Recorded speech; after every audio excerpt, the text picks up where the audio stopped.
for example, but all their shots, or not all of them, but a good percentage of their shots were quality shots, you know, from in the slot, or, you know, they weren't taking their shots from outside, and that's what you want to do all day, shoot it, get them to shoot from outside. To me, that's, so no, we can't keep the puck in the offensive zone for any sustained period of time either. I think last night in Sheffield, watching the webcast, we managed it for about 5 minutes in the third period. We got some good sustained offensive zone time, but it's just not enough. And that's been the case for me. I mean, in the podcast we haven't really spoken about it, but I'd like to think, obviously it's just you that's here, Graham, but I've been saying in the background, and I haven't liked to look at the team, haven't I? I've been saying it for ages. I haven't liked to look at this team. I was hoping it was teething problems, and I was hoping it was all going to sort itself out, but it hasn't yet, and that's scary. And well, I mean, I've done a lot of talking here. What do you think of some of the things I've said? Well, I agree in terms of the technicalities of what you said. Then I absolutely agree. And we're turning over the puck far too many times. And as you say, I mean, Fife's passing on Saturday was at times laser-like, and we didn't do anything like that. Nothing at all. So, you know, you could argue that we've got a team that looks as if it's only just got together and been together for a couple of weeks. But then you have a team like Fife, who, again, a lot of late signings that have come in, and, you know, they're playing as a unit. They're playing as a real proper unit. They've got some good skilled players. And I suppose that's kind of the main thing. I mean, if you want to, again, I don't want to particularly single out individuals, but I will say there are some players that we've brought in where they're anonymous. I'm struggling to remember anything that they've done in a game that's made me think, oh, right, okay, that's what he can do. That's good. Saw a little bit of it in some of the earlier games, but in recent times, I've seen very, very little. And again, it comes back to the players that we've brought in, and I would argue that, you know, a lot of our import signings during the initial phase when Tripp was still starting to assemble the roster, we kind of figured that they would probably be the lower quality, I hate to use the term, but lower quality type imports that we're bringing in with the quality then to follow. Maybe that quality hasn't been quite as high as we thought it was going to be. Again, it's difficult because there's undoubtedly, we've seen flashes of good things that certain players can do, and there have been players that have impressed me that we've spoken about before up until, you know, the last couple of weeks. But yeah, I don't know.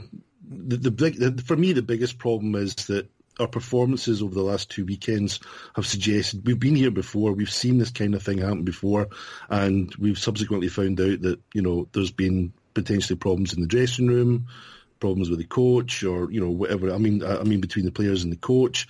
You know, let's just hope it's nothing like that, because if it is, then the whole thing's going to be a lot more difficult to solve. And when you're talking about a year one coach, then I don't envy him, to be honest with you. And all the things you said there, I had about 5 things to bring up, but the last thing you said about, that's what people were talking about on the way out of the rink on Saturday night to me. I mean, when you said you've seen it all before, I take it you didn't mean such a bad performance at home. Am I thinking that just because it was so near in time? Am I forgetting worse than that we've had in the past? I don't know. Well, we've seen some, but let's be honest. I mean, again, we can't give you specifics right now, but we've seen some pretty bad home performances in the past. And of course, you know, season 3 is a long distant memory, but still infamous to us as being season 3. But, you know, I just don't remember it being so bad. Well, I just don't remember it being so hopeless. There was always a hope that you could do something. After Fife scored 2, I thought, that's us done, we're cooked, we're fried. Yeah. The problem with season 3, as I recall, was that there was a lot of discussion amongst fans, me with other people and everything else, where a lot of discussion was about lack of effort. People weren't really trying, and I was suggesting, and you know, are we talking about that this time around? I don't really want talking about a couple of players, yes. Yeah, well, that's what I'm saying. So, you know, do we have? And I'm not suggesting it's all the imports you say, nothing like it. No. But do we have 2 or 3 potential players who have come into this league with completely the wrong impression of how competitive this league is, what this club represents or should represent, and the kind of standards that are expected? Because I got the impression that at least a few of them, certainly on Saturday night, maybe weren't fully aware of that. Well, who have I been scheming about? And I hate singling people out, but it's a fans podcast. This is what we do. I'm sure he's a lovely guy. Who have I been scheming about as a turnover king from the day one? From That'll day be Mr. one. That'll be Mr. Burt you're talking about. In the WhatsApp group, everybody's saying, oh, he looks really good in the puck. And I was saying, he is a turnover. He's a turnover waiting to happen. And he is good at skating. He's never a D-man. Never a D-man. No, he's good coming forward. So that's what we've been saying. Maybe this guy should be a forward rather than a D-man. But he must have got converted into a D-man maybe because he'd lost a step. I don't know. I mean, again, it's all speculation. Everything we're talking about, by the way, is speculation. You know, we're not stating facts. As fans, we're just chatting about, you know, what. I mean, again, one of the points the last time you were talking was when walking out the arena and you're talking to people. That's exactly what people were saying. Is there a problem in the dressing room? Is there a problem behind the scenes? Because the guys don't look as if they're playing for each other just now, do they? No, they don't. No, they don't. Or they're not playing for the coach. One of the two, you know. Yeah, I mean, I think we have to look at the overall context of things. There's some weird and wonderful results coming out right now. There is. I mean, there you've got Storm, who are undoubtedly a very good team, and maybe the less we talk about them, the better. But I dare say we'll be talking about them a little bit before we finish. In the league, and it used to be ours. Anyway, moving on. But, moving on quickly. So there's Storm against a very good Milton Keynes side who have already sprung a number of surprises and look to be really, really competitive, and they get smashed 6-0. Having beaten Storm the previous night, they get beat 6-0. So, you know, there's going to be some strange results, as there always is, as the season goes on. People point to our result against the Panthers, but I keep saying to people, that was a freak. And that was a freak result. I mean, when you look at the actual stats, in terms of, we were absolutely dominated in terms of shots and stuff. I mean, we had a ridiculously low number of shots in the third period. I mean, that was, to me, a great result. Smash and grab, whatever you want to call it. But it was a great result. But in a lot of ways, we still didn't play particularly well that night. And it papered over a lot of the cracks, in my opinion. Yeah. Well, yeah, I would tend to agree. I mean, obviously, we didn't have the advantage of actually watching it on a webcast or anything, but yeah, I would tend to agree. All we could see was highlights, and also, I mean, let's be fair, Panthers have, to a certain extent, been suffering from that whole CHL thing. You know, trying to reproduce some of that CHL form on the domestic side. So long may that continue. But yeah, we'll see. But yeah, like I say. Look, we don't know, as you said, we don't know what the situation is. I would be fearful if there's any problems in the dressing room, especially with the year one coach. I mean, look, John Tripp, I've not met the guy yet. I like what he says. He seems to have it all going on in terms of knowing what's up. His interviews have been honest, have been upfront, hiding absolutely nothing, no bullshit. Hello, Mr. Thompson. You know, all that sort of stuff. I mean, seriously, just calling it as we see it, and you take a little bit of comfort from that when a coach comes out like that, because you don't want a coach to be trying to cover up for stuff. Okay, he's naming some names at the moment. Maybe that's no bad thing either. Well, I'm not sure. That was one of the things I was going to say. Is that a dangerous game to play? It's high risk, high reward, or is it just going to? If there's an issue, is it not just going to make it worse?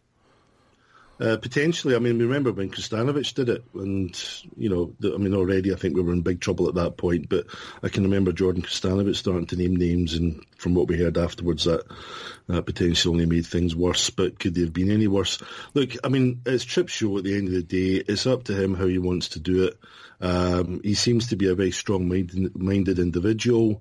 I think provided he's given the opportunity by everybody, including the club themselves, to try and turn this around, then fine. Because, I mean, the one thing about something as bad as this situation right now is, see if you can turn it around and you start producing some form. It's quite a good feeling when that happens, and we've seen it before. But I just, at the moment, I just have serious doubts. And, you know, going back to the thing that we've kind of skirted around up until this point, but I think there's no two ways about it. Our strategy, and I mean as an organisation over the summer, has been disastrous. Absolutely disastrous. Surely, though, we can't really judge that until the end of the season, though. Surely, the people, the architects of this strategy, if that's what we're going to call it, whether it be Gareth and John Tripp or both, surely they would say, well, you know, you can't judge us after 10 games. You have to wait till the end of the season. And as we always said, if they get to the playoff finals and somehow win the playoff final weekend, surely they could point and say, well, that's why we waited.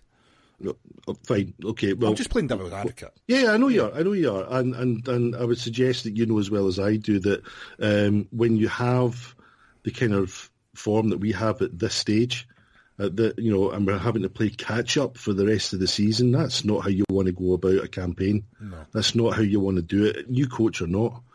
And as I say, I have a problem, and we've said it already on this podcast, and I'm just being consistent with what I've said before.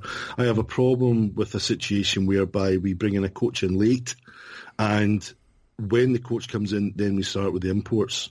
I just think that's wrong. I think that's wrong. I think we're already suffering from not being able to bring back some of the quality imports that I dare say we would ideally have liked to have brought back from last season. Okay, the Finner fact and everything else that's been covered a great deal on social media, fine. We've talked about that before, but I just think it just seems to me, and I can recall interviews where it was just kind of, well, we're going to deal with imports when the coach comes in. And I can remember us saying on this very show, well, what happens if the coach comes in late? Because this was before Chip had signed. Yeah. What happens if the coach comes in late? What do we do then? Are we not doing anything but imports in the meantime? And I think all of that currently is potentially coming back to bite us. As I say, the caveat to that is, if you look at the Fife situation, you would say, well, that's not really hurt them, has it? But again... But the factors being, they could argue the factors are they have some returning players. Correct. They have returning imports, not just they don't have Brits as such, but they have returning imports. Yep. They have guys that know the league. They have a coach that knows the league. They are practising in their own rink, whereas we've probably been all over from Edinburgh to the west coast of Scotland practising. We've been away games since we started. These are all the factors I think that anybody with an opposite point of view would take in saying that this strategy's not proven or disproven yet. We are starting from scratch as far as imports concerned, with the exception of likes of Brooks, who's played in the league, with Sescon, who's played in the league. But if they're your factors surrounding the difference between how Fife are managing to perform, and I mean they had a 4-point weekend last weekend as well, and how we're sort of struggling. It all comes back down to either the quality of the imports we've got in aren't good enough, or the coach isn't doing his job, or there's something else going on behind the scenes, which is stuff we've kind of covered as well. But one thing I have noticed, and particularly on the forum, and it was a question that was brought up, and it's something I raised myself as well, is like, we all know that players will be faithful to coaches, yeah? But surely, if you've got probably maybe 4 players from maybe last year that you probably want to keep, you'd think that at least 1 or 2 of them might have had more loyalty to the club than a coach. That's when I started saying, well, what's going on that we don't know about that means they've all just buggered off to Manchester? Scott Pitt is this club's all-time top point scorer, yet maybe John Tripp didn't want him, but why wouldn't you want him? Why wouldn't you want Becca, Hammond? Were we ever in for these guys? And if we were in for them, why did none of them, not one of them, chose to come back here? Which sets little alarm bells ringing for me, if that makes sense. It does. I'm always reminded of the Nathan McKeever thing. And again, I've spoken about this before. That rung alarm bells for me because we wanted Nathan McKeever back. Let's be honest about it. Well, we did as fans. As fans, sorry, that's what I meant. Yeah, we as fans wanted him back. We're told, and Finner has said this to us, me, that he did want to bring McKeever back. He was on the bring back list. He was still allowed to board a plane without a contract coming to him because our long-established strategy seems to be that we'll take our time, we'll decide what we want, and we will try and get as high-quality players as late as possible, because then hopefully we can afford them. And as cheap as possible, yeah, that's the point I was coming on to. We try and get them as cheap as possible. Now, from my view, that's fine. That's an okay strategy. It has served us reasonably well in the past. We've picked up some good players.